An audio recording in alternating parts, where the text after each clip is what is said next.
Hey y'all, so it's definitely been a hot second since I posted my last YouTube video, so I figured I'd give you a little life update, you know? This weekend actually I hit my first 1,000 subscribers. That is so exciting. Thank you so much for subscribing to my channel. Thank you for thinking that what I have to say is important, you know? If you don't already subscribe, definitely do that. You can do that in the link down below. But yeah, that's super exciting. Hopefully there's many more thousands to come, but it's a really awesome benchmark. So, the video that I wanted to do today is I really wanted to do sort of like a 2017 year in review. I think as a person, like for my personality type, I can be super self-critical, and I really wanted to take a step back and sort of really look at what I've accomplished this year, you know? I think it's always a good thing to do to like self-reflect and look back at your growth. I know it's February, so this is like a super late year in review sort of thing. Like all the YouTubers that I watch, they usually do it in January, but whatever. We're just gonna roll with it. So things that happened this year. I graduated from college in January of 2017. Definitely was sort of like struggling to make it to the, finish line. I graduated a semester late, but whatever, we did it. I got that piece of paper, I learned a lot, it was great, whatever. And I'm really happy that that happened. I traveled alone for the first time. I went to Morocco. I signed up for a tour group actually, but that was like the first time I was not with anyone in terms of traveling. It was also my first African country and first country where the primary religion is Islam. So that was really cool. I got to see a lot of things, experience new culture. Definitely would want to explore other countries that are predominantly Islam in terms of their main religion. So it was really cool. I landed a job in infrastructure. So this was a super interesting, exciting, like I felt like I grew a lot from the process.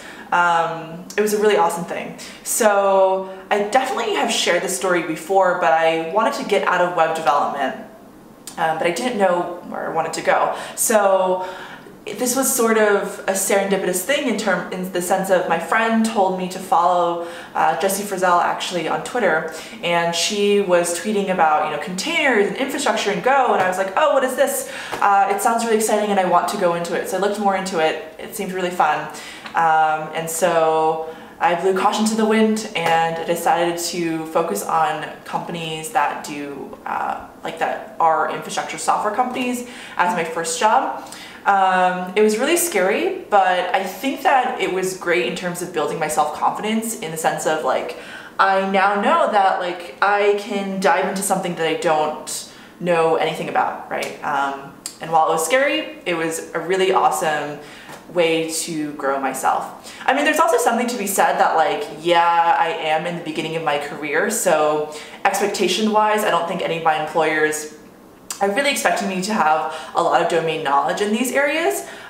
So more specifically, I work in Kubernetes and containers and things like that. And also these technology in itself are really young. So most employers in this area, I don't think will expect software engineers to have much background. But again, it was still super exciting for me to know that I can dive into this new field. Let's see. I started a YouTube channel, so obviously you all are watching me in my apartment on my couch right now. I've always wanted to start a YouTube channel because I watch so much YouTube. I gain so much value from it in terms of seeing new perspectives, watching experiences that I am unable to currently experience. Like I watch travel vloggers and they are able to go travel the world. I watch beauty vloggers and they, like teach beauty tips and tricks. Also, a lot of things that I really appreciate are YouTubers talking about mental health or, current events that are going on in the world, or I don't know, just like a lot of new perspectives that I wouldn't otherwise be able to see, and in a very personable lens, right?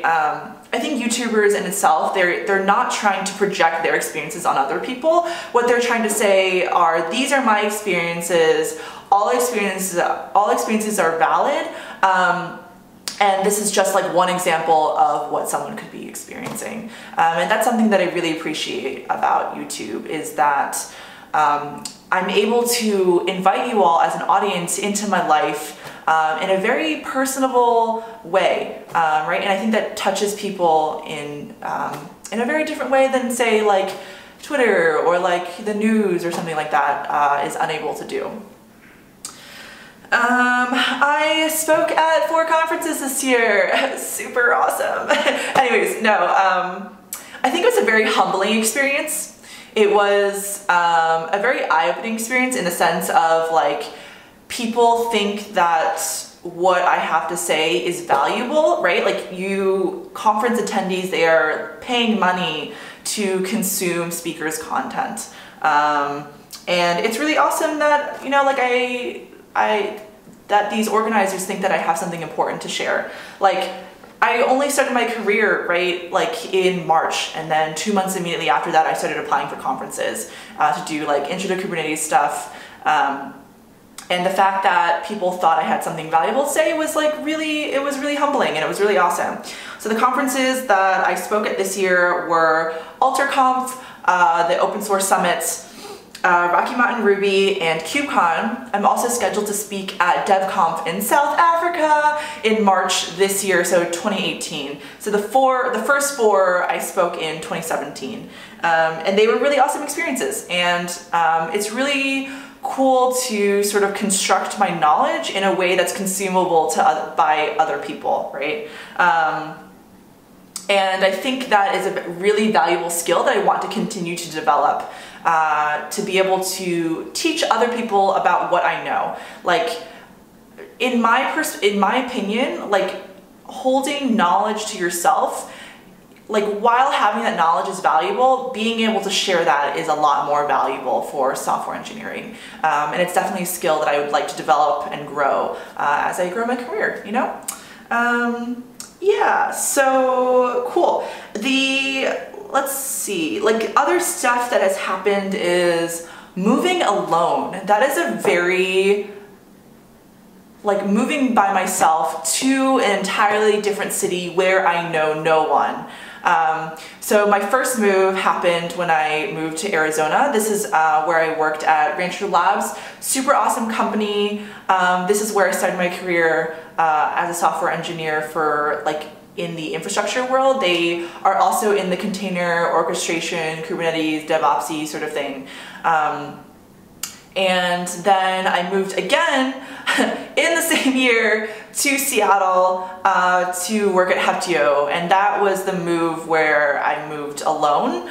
I like sold the little furniture that I had, packed up all my stuff in my luggage, and then, you know, like, flew to Seattle. So that was scary, exciting. When I moved to Seattle, like, I had 2 days where I looked at, like, you know, 5 different apartments, and I was like, okay, I'm gonna pick this apartment. And then on the Monday that I moved in on, I picked up my keys on a Saturday. Then I had to go to KubeCon the Monday immediately after, so I was out for a week. And then I came back and had to go to work on the Monday after that. So it was like a very whirlwind sort of experience. But I grew a lot more confidence in myself in terms of, like, what I can accomplish as a young adult alone. Also in Seattle, this is my first time living alone. Oh my God, y'all. Living alone is an awesome experience. Like, I don't even know how to describe it. Like, I've never done this before. This is the first time I'm living alone. And it's super awesome to have my own space. Like, I'm starting to, like, decorate my apartment. It's like a work in progress. I'm getting there. But it's, like, really awesome to be able to, you know, like, run my own apartment, like, have a cleaning schedule. Like, I can do whatever I want. This is my own creative space that I can create more awesome content for you all. And it's just like a really awesome first adulting step, right? Like, I think living alone is a very adulting and obviously privileged thing to be able to do, but it's super exciting. All right, so I guess I can continue by talking about some goals for 2018. I hesitate to say, these are definitely not New Year's resolutions type of goals because I don't really believe in that. These are more of just things that I really want to keep in the back of my mind. And also, I'm the type of person who deprioritizes and prioritizes things a lot, so, these may change, but these are sort of some 2018 things that I want to keep in mind, at least for now. And if they change, then, we'll just roll with it. So goal number 1 is I would really want to grow my YouTube channel even more. I think that for me, it is such a valuable and important platform to have. I'm directly speaking to my audience, right? And I just love YouTube, so it would be great to grow a presence here and to keep on churning out more consistent content on a more regular cadence. Again, I have a content planning schedule, so I'm hoping between work, hobbies that I have, and YouTube, I'll be able to sort of find a balance somewhere in there. There will be hiccups, so don't put too much pressure on that. I do still want YouTube to be a really fun medium for me, but we're gonna try to post more regularly. I know I've said that before, but I'm gonna try even harder this time, I guess. So another goal is that I have actually been doing salsa a lot. It is really fun. For me, it's just a way after work to sort of de-stress and have a different context in which my brain is operating. So I've been taking salsa dancing classes. Starting off, I was definitely super uncoordinated, but I think it's really been helpful in terms of personal development to just sort of be okay with looking dumb in the beginning. I definitely didn't look like I was an elegant salsa dancer. I don't know if I still do, but it's fun, so whatever, I'm not going to take it too seriously. I would love to be able to do a salsa performance at the end of the year. I'm not quite sure how that will work out yet, but we'll go for it, and we'll see what happens. I also would really love to learn more about passive income. So currently for YouTube, this is not passive income, right? But I, for instance, have a Patreon. I'll also link that down below. A shameless plug there. But something that I've been looking into is, for instance, making an online course where after you make the course, the royalties sort of come in. I've talked to peers about them writing books and how the monetary structure for that works. And I'm just really interested in learning more about personal finance on that end. I definitely will talk more about my feels about personal finance in the future. But I think it's super important for me as a young adult, and even more so me as a woman, to learn more about personal finance and side income.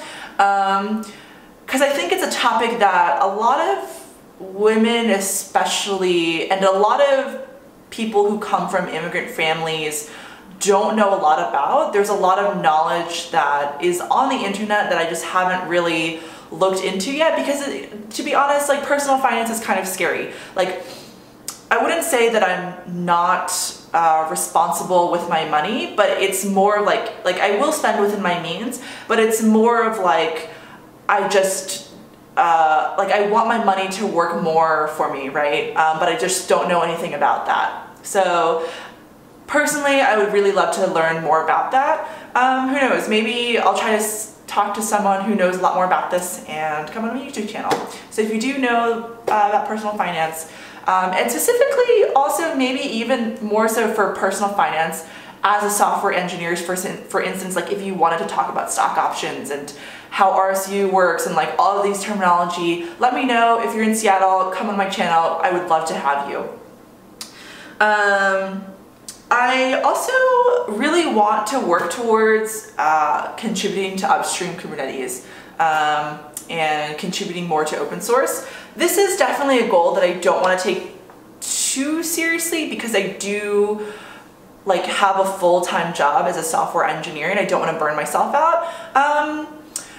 But I do think that it would be a fun goal to have, so why not just put it up there.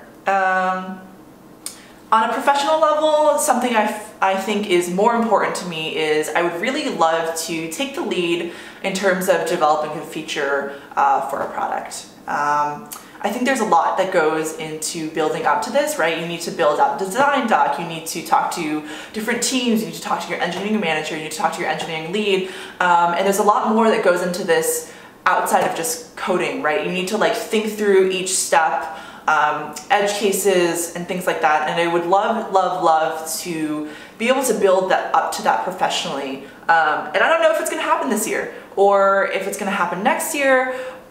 Maybe I will, and it also depends on what building out a feature means to you, right? Like it could be a small feature or it could be an entire product. So I want to define what that goal means to me and then also strive towards becoming a more independent engineer where I can think through these things. And I will definitely get there by leaning on my coworkers, leaning on my professional network, and leaning on my engineering lead and all these things, and working with like product and working with, you know, front-end engineers with design.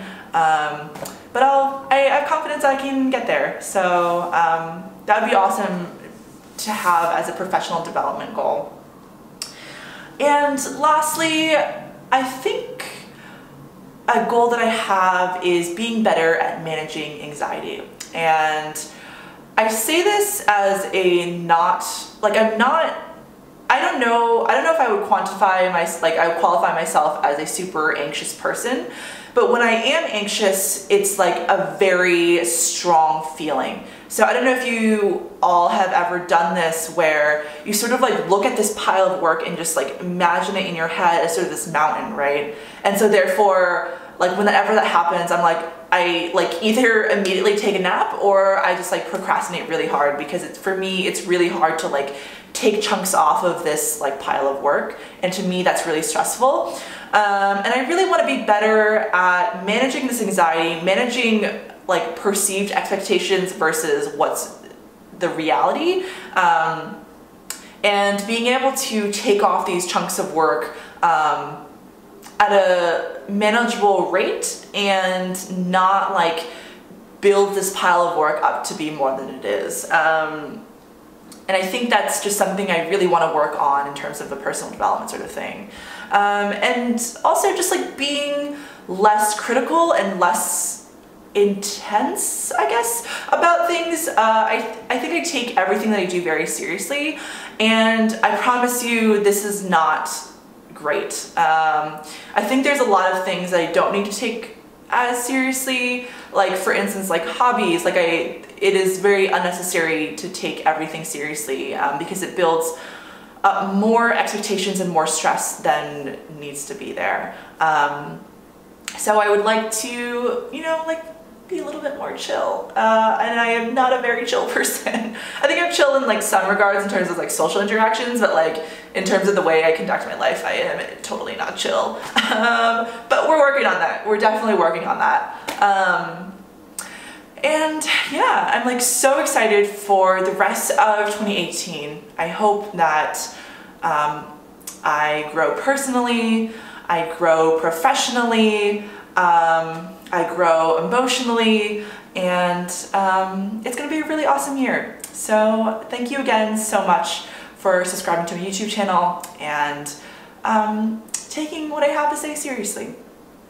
And if you want more of me, you can find me on all the different social media links that I will link below. So thank you so much, y'all. I will see you next time. Peace out.